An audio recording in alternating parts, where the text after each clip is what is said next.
All right, we're going to do a video on how to use memtest86.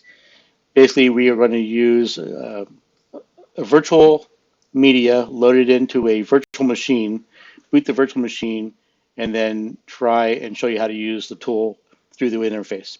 So here's my VirtualBox.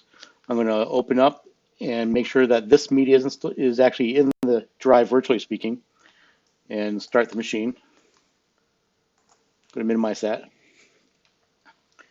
This, I just switched this laptop.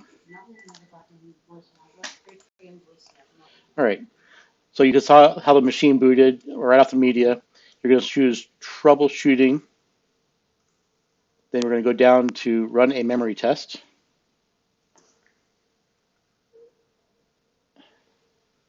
And then a couple seconds, I believe this starts. Here we go. And you can see that there's going to be several tests and several passes and percentages.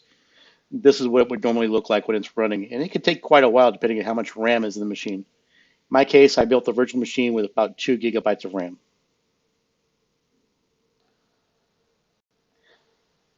And so I'm just going to basically stop the recording here. The whole idea was to show you how to get it started.